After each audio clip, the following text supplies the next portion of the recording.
about grace and justice. These are enormous topics. I want to dial it into specifically the context of gaining and losing light, which is tremendously important. And I just want to say up front, we're looking at a really tiny slice of some high level ideas from a larger collection that I've been working on for a very long time.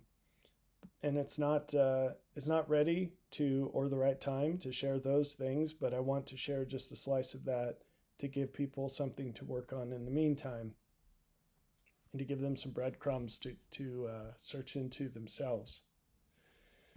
So here's a little diagram to illustrate several key ideas from grace and justice. The first is grace is one of very many words in the gospel that we throw around cheaply without ever spending time to understand what the heck it means. And if you ask someone what it means, they won't be able to define it. For our purposes today, I'd like to think about grace as something you get that you don't deserve. Justice is another word that we throw around without bothering to define it. Justice and judgment in particular, those are concepts that people tend to think about, especially justice, as negative concepts. They are punitive in some way. Judgment is only punitive if you deserve punishment. Justice is what you deserve. It's what you merit. And so whether it's good or bad depends on whether you are good or bad. And because the gospel teaches us how to be good and gives us all the resources we need to be good, justice is just what you choose. So if it's good, it's because you've chosen well, and if it's bad, it's because you've chosen poorly, but it was your choice. So what this diagram shows with that little preamble is how as we ascend to greater degrees of light and truth, how we do that is through a process that consists of a few important parts. One, there is an injection of grace, an impartation of grace, however you want to phrase it. Two, a new distinction is made that separates who we presently are into things that are good enough to continue forward and things that we need to let go of. So inside of us, the sheep and the goats are separated. God makes a difference in us between what was previously indistinguishable by us. He shows us new information about how we are, how the world is, how everyone is, what's good and what's bad. He extends and improves our idea of right and wrong.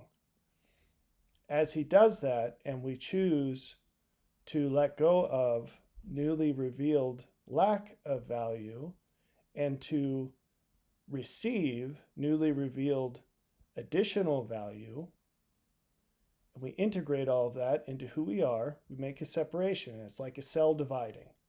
And the better part moves on.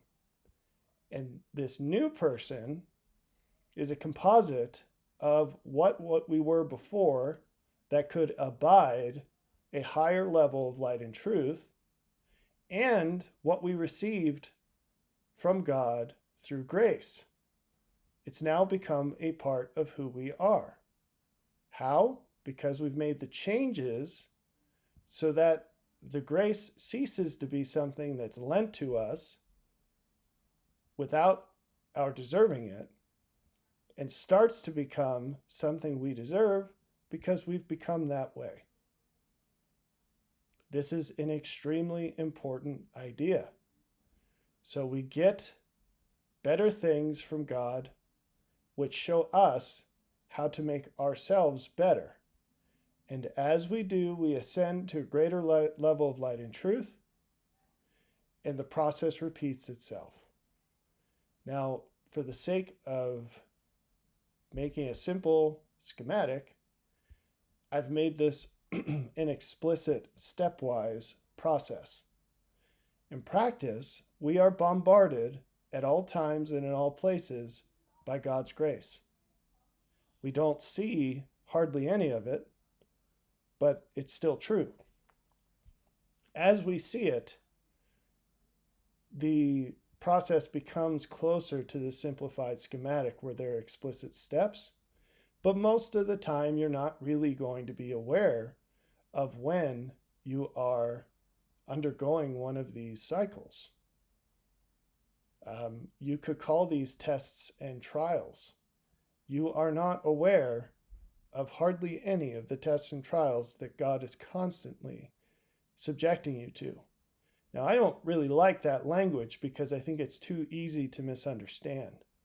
But basically, he's bombarding us with good things all the time. And then sometimes, frequently, we will notice something that's better. And then we get to decide how we react. And the way to ascend is to react by making it a part of you. Even if, and by the way, it almost always will, even if it requires you to let go of something that you consider to be part of yourself or part of what you previously believed was good. And maybe that's letting go of something good for something better. That happens a lot. And maybe it's letting go of something you thought was good that God shows you is not all that good. So what are some examples of that? Well, maybe there's a person in your life, maybe someone you care about very much, who is a best friend or a boyfriend or girlfriend or something. And God says, you know what, this is not going to work out for where I want to take you. And it might rip your heart out, or a job or a career or something you really identify with, a hobby, a habit you have. And you say, but this is part of who I am. And he says, well, not anymore. Not if you want to come with me. Let's go. It's not, he says, it's not a part of me. So if you want to become like I've just shown you a little bit more of who I am, this is going to have to go. So let's go. And then you go along with that. And I have to explicitly say, because I know that there's someone out there that's going to take me as saying something I'm not saying here. I'm not saying you should divorce your spouse because, quote unquote, God told me to. That I don't want to make a presentation about divorce, but one of the funny things there's a whole list of funny things humans do when God gives them grace or good things. And one of the things they do is they twist it to justify the bad things they wanted to do anyway. So please don't do that. This is a simple idea. You aim towards what is better to the extent that you can see what is better. And that's it. Just keep becoming the best you know of. So, I already said that. You can read this. Let's talk about your three choices and how you react to God giving you grace. 1, this is the best one. You become like the one who gave you grace. Now, this whole presentation is explicitly about God doing this. But you know, he works through his agents, his servants as well. And that's very important. It's a huge topic. Can't get into it right now. But let's say you lived in the time of Moses, and here's a guy who's way more like God than anyone else around him. And he's having these interactions with God that come with abundant evidence that he has them. He has greater interactions with God than others. And he has this law that's named after him, the law of Moses that God gives him to give to the people. The best thing that those people could have done was to become like Moses. That would have been the only way that they could fully use what he provided to them. The second reaction, so if there's no Moses in your life, if God points something out to you that's better in your life, it doesn't matter how big or how small or how religious it sounds or not, it doesn't matter. It could be a better way to tie your shoelaces. He's showing you more of what he would do in your life, and you get to choose to do things the way he would do them to the extent he's revealed it to you now, or not. So, of course, the best thing you could do is to emulate him in every way. And so if he gives you a nugget that extends your understanding of what he'd do in your place, go do it. But that's not the only choice.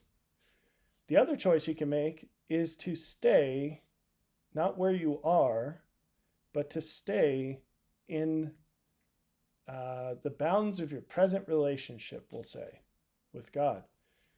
So you do that, you remain or abide by living accordant with the new instructions you're given. It's not the same as becoming the example you were shown. You see the difference? You live accordant with the instructions you're given. You live the law of Moses. Now that still requires change. It still requires obedience. But it's a lower slope of growth.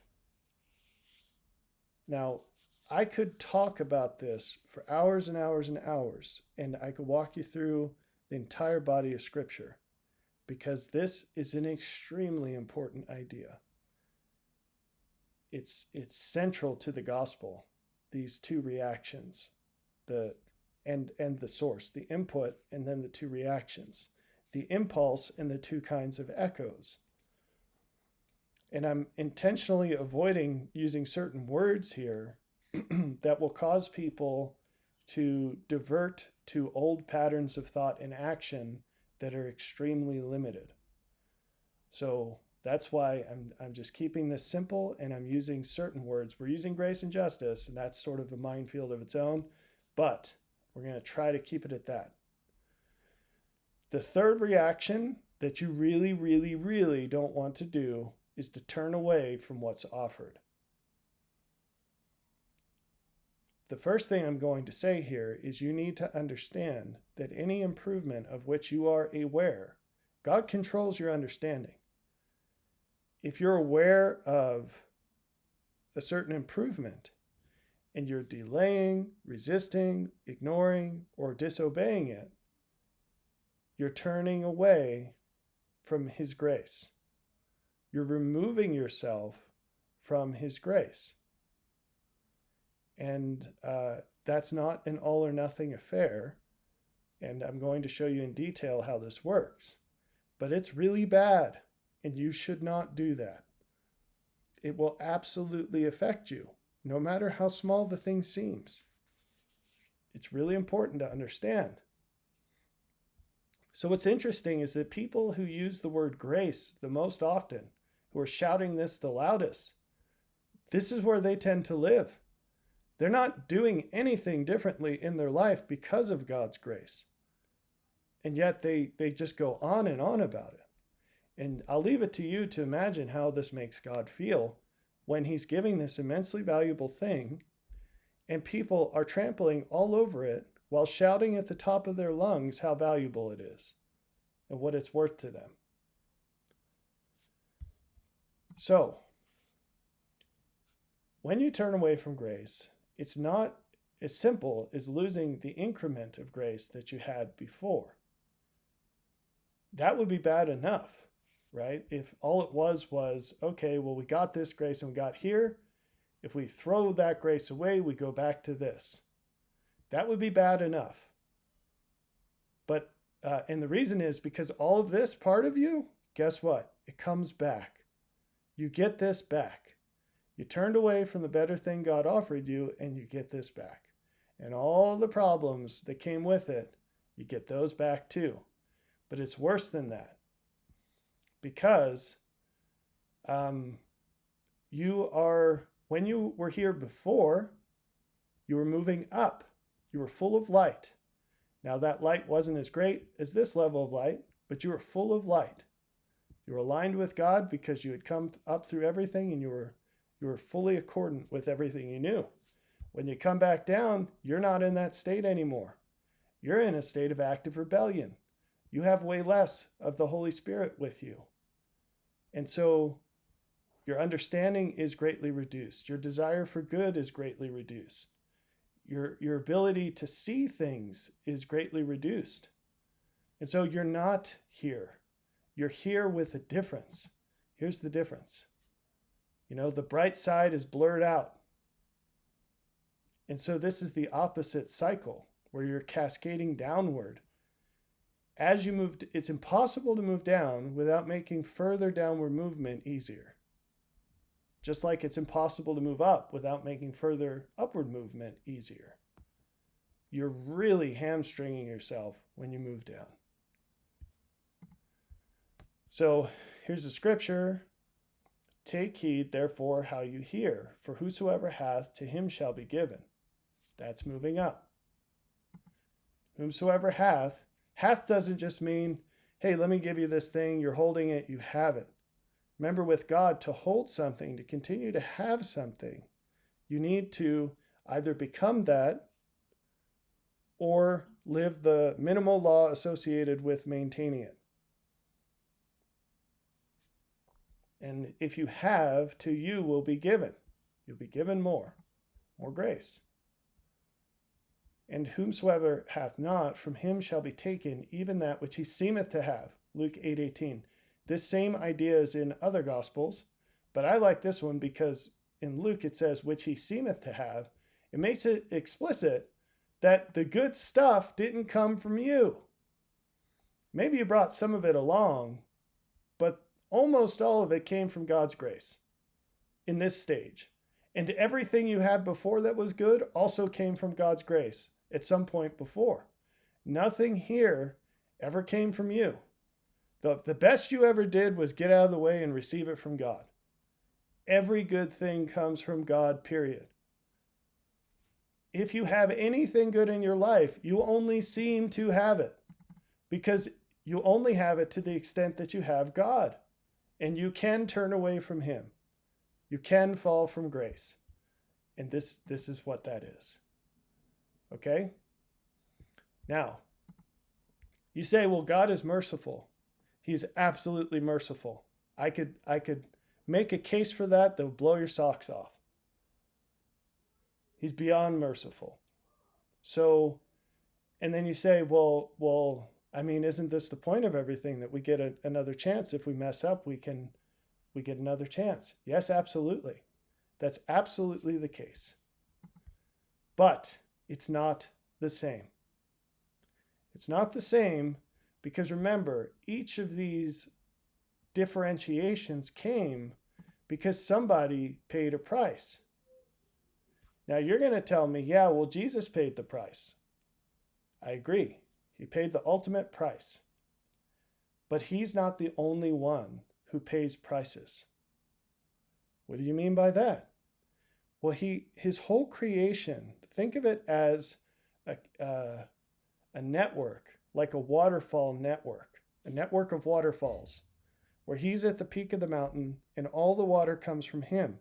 And that first waterfall is the biggest one because it has all the water. And then there are all these sub-waterfalls that come after that split up that main waterfall into smaller and smaller streams of water. Every other waterfall is something or someone paying a price. That's how God's light flows through the universe. That's how God's light flows through creation. So you yourself are somewhere on that waterfall. And everything you do, you have the option to flow what God has given you to other people. And you're meant to realize those opportunities, both in the literal sense of recognizing them, but also utilizing them. And I'm not just talking about people here. Everything God created has a purpose. And as it fulfills that purpose, it pays its price. And it's a gift to pay a price. But prices can't just keep getting paid. They're all discrete things. You say, well, isn't the sacrifice of Jesus infinite and eternal? Yeah, but you don't know what those words mean. If you think that's a counter argument, you don't know what those words mean yet. So let me zoom into a really specific example. There is a guy in the Book of Mormon named Mormon. And he's a general and a prophet. And he comes around towards the end of the book. And he's a very faithful man. He's full of faith. And his people are very wicked. They manage to persuade him to lead them in battle because they're sort of in this existential war. And he does it a few times. And he's so disgusted by the behavior of his army, because they're just really terrible people, that he says he cannot pray for them with faith. He's still trying to pray for them, but these are not powerful prayers because he just can't have faith that God is going to intercede for people who are just so openly wicked. And they don't care about what's right, and they do terrible things all the time. Well, when you turn away from light, you impede the faith of other people. And so this pattern of ascent cannot be repeated. What happens is you get an alternative path that's slower or less extreme in slope. So when you turn away from an enormous opportunity that God gives you to ascend, you will have to wait longer, or it's better said that, I don't want to get into this in this video, but there's really no such thing as a time limit with God's requirements on things. But I'm using this because this is commonly used, and it's I guess a decent oversimplification, but we'll just run with it so that we don't have to go off into left field on that topic. But basically, you're creating extra constraints. Maybe that's the best way to look at it. You're creating extra obstacles in your progression towards God, impediments. And those impediments are really expensive. And so typically what happens is, if you turn away from something greater, you're going to have to receive it again through something lesser. Now, what do I mean by that? Well, if this was served up on a gold platter, this is going to be a silver platter. If this was given to you in a time of peace and prosperity, this will be given to you in a time of war. If this was given to you in total plainness, this will be given to you in a way that you really have to mind through and think about. If this was given to you without you even looking for it, this one you're going to have to crawl across the country on your knees for. Do you get what I'm saying? Now, why is the cost so much greater after you turn away? Well, it comes down to, do I talk about this here? Not yet. It comes down to the price that was paid in the first place. You see, when this happens, when this price is paid, that price is not stamped all over the grace that is put before you. This is a really subtle thing all the time, even if, so, the angel Gabriel appears to the Virgin Mary, that's grace, and he gives her this wonderful message. If you look through the words of that message, or you think about the glory with which Gabriel appeared, could you reconstruct everything Gabriel went through for that to happen? His whole existence was required for that moment. You absolutely, positively would have no ability to do that. Would you be able to know everything it cost God for that to happen? You absolutely, positively would have no clue. I hope some shade of what I'm trying to tell you is obvious with this. The grace never shows what it cost. You're being given all the goodies with none of the cost. Here's a practical analogy for that. Let's say that you take your kid to an ice cream shop for a scoop of ice cream. Exactly what portion of what that costs you can that child understand? Nothing. Basically, nothing. All they know is you got in a car and drove for a certain amount of time, and handed the person your credit card. They have no idea what it costs to even get that specific sum of money. They have no idea what it costs to get a car. They have no idea what it costs. We just go back the chain, right? Go back up the chain. It's insignificant, the portion they understand about the cost. So if a child wants to receive everything from his father or mother that the father or mother has to give, they have to walk in a permanent assumption that what they're given is immensely more valuable than they could ever understand. And when will they understand? When they're an adult, when they're giving that to their own kid. And that is tremendously important. And I would love to just pivot to that and talk about that for a while, but I can't. Okay. So the good news is, no, let's go here now. I'll come back to that slide. Okay. This is what I was talking about. There's a huge difference in what God sees and what you see.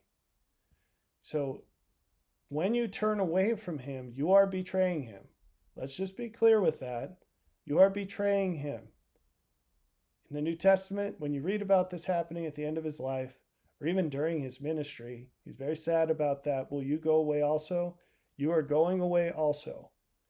And you don't have to make a big deal about it and take 30 pieces of silver to do it. All you need to do to betray God is be aware of some way that you could be better and not be that way. So when it comes to turning back to him, that's the price, because that's the price he paid that you rejected. That's the price to turn back. But what you see, now someone else can come and pay most of this or some of this for you, but this is what it's going to take. But what you see is you only see this tiny price because grace is going to hide most of it from you. You wouldn't even see this if it were to scale. Okay, so this is much enlarged. And so you're going to think that all it takes to turn back is just that, because that's all you turned away from. No big deal, right? No, you turned away from this. So here's a great example of this. You remember that part in the New Testament where Mary's washing the Lord's feet with her hair. And okay, I have to be explicit. There's a big controversy about who this Mary actually was. Let's just gloss over that. We don't even have to put this. Boom. No controversy. We choose our battles. Okay, so whoever that Mary was, she was washing the Savior's feet with her hair, which was basically the most embarrassing thing you could ever do in public. It was a terribly humble thing to do. And the reason is she knew that what she had been forgiven of was immense. And she knew that that was the only appropriate action for her to take, given the value of what she was given in the Lord's forgiveness. But this Simon the leper guy, and Jesus called him out on this because he said, "Why are you letting that woman do that to you? It's highly inappropriate." And Jesus said to him that those who are forgiven of much love much. And that's very interesting. He called this love. You probably see it as a punishment. He calls it loving him. Isn't that interesting? And then he says to Simon, "You've barely done anything for me, but look at what she's doing." And so he makes a comparison between these two things. And he says well, anyway, we could get more into that. Okay, that's the bad news, but the good news is the good news is that there is a path back. And it's the same path you were on before. That's the funny thing. It's the same path. It's heed and diligence. It's how much do you want what is from God and what are you willing to do to get it? The downside, if you could call it that, is that it's going to require more than before. It always requires more than before. If you continue to turn away from God, the price goes up. The price you have to bear goes up. Now, ultimately, that path leads to hell, where you will pay the full price for what you turned away from. And you don't get hardly any of the benefit that you would have had. That's actually a very important lesson, right? But again, that's sort of taking us off the path here. But this is this principle, it keeps popping up, that everything God gives comes through faith. And time and experience erode the maximum amount of faith that you can have. Therefore, the more you turn away from what is offered, the more times it has to be offered, the less faith you have. When you finally receive it, you can only exercise a tiny bit of faith because some things can't be done over again. When you have a mountain of evidence that you've really turned away from something valuable, you cannot receive it in the same faith that you could when it was just enough evidence for a reasonable person to do it. It's a very important principle to understand. So anytime you turn away from an opportunity to improve, just know that if the opportunity ever comes to you again in this life, it's going to cost you a lot more than it would have before. And it will probably require you to receive it in a different path than you could have before.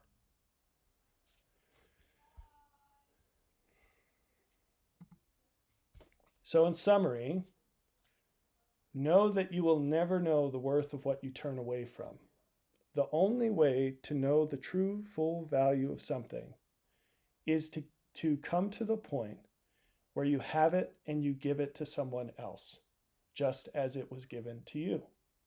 That is an important key.